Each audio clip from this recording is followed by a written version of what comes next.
and so an artist story shall be told.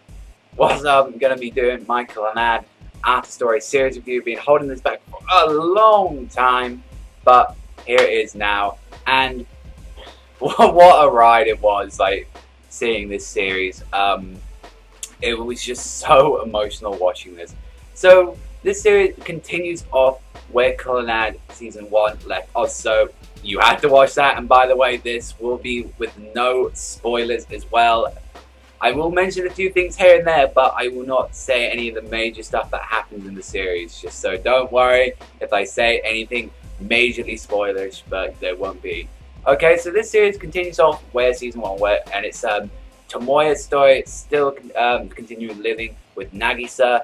However, they're close to graduating, and it's sort of his story where he must come to terms with real life, where you're not going to be with your friends forever. People go their own separate ways and routes. And although the pretty much of the first season is their school life, after the second part, that's where it becomes more into this. And I've got to say, like, it still kept all the things that it had in the first season, but then it added a lot more to it. So the comedy was still the same, and I really did enjoy that. But then the emotional parts, not gonna lie, but this series, I cried a numbers of times in this series, especially around about the end parts of the series as well.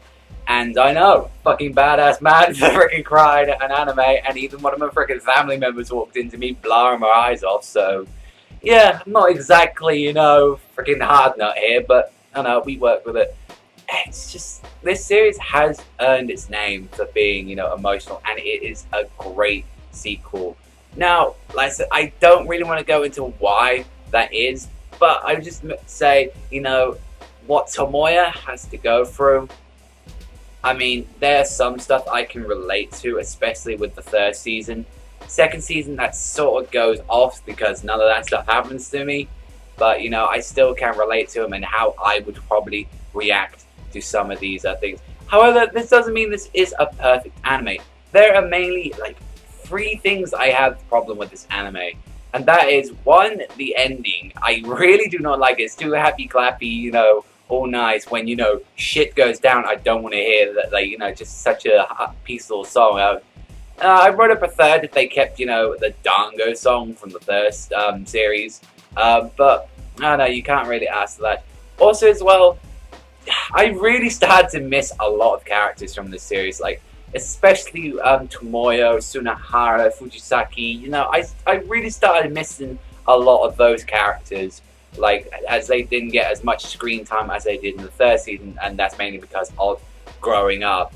And as well, the first few episodes of the series really felt like filler. It felt like there was no point to it. It was just, and it wasn't even that good. I got to say, the series didn't really kick into episode 7 or 8, I believe, is when all that stuff ends, because I really didn't like this thing. I was expecting just the same great stuff as I was, but instead it actually lost a lot of quality. However, we did get some really good new add-ons to it. We did get some new characters as well, a lot more dramatic. And we did get a very new character, which I do adore, and that is Ushio. But like I said, I'm not really going to go into Ushio because that is into spoilers territory. But like I say, Ushio is adorable, and she's there's so many things I could say about her. But like I said, that would be spoilers, and it's just really, when you just sit down and watch this on your own, you just feel damn, what would you do in this situation? How would you deal with this?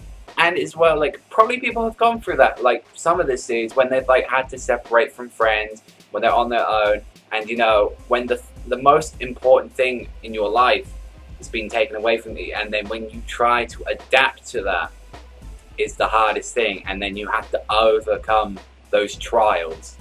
But as well, this is a 22 episode series, with the last 2 episodes being a little extra. One is being an extra side story, and one is an actual recap, which is the last episode, which is a little bit weird. But regardless of all these problems, little issues like that, it was still, if a series can make me cry and that is what it's supposed to do. That is amazing, and it's multiple times that this series did it. Like, I still love Tomoya, I still love Nagisa, I still love pretty much all the characters that we got in this series, and overall, I think this series deserved a 9.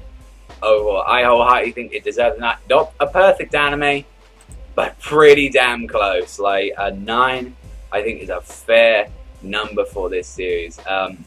But I want to know with you guys, like, and please don't leave like any spoiler comments, you know, the people who haven't seen this series and all that. I mean, PM me on the side or something like that if you want to talk about some major thing about, oh, what about that bit or that scene, or oh my god, like. But you know, that's to say, I think I gave that a fair score. But let me know in the comment section below what you thought of Clannad After Story, or are you going to be checking it out? Now, it is actually going to come out, so I believe it comes out in September for us in the UK, US, and all other parts of Europe. I believe you already have it, so you know, pick it up now.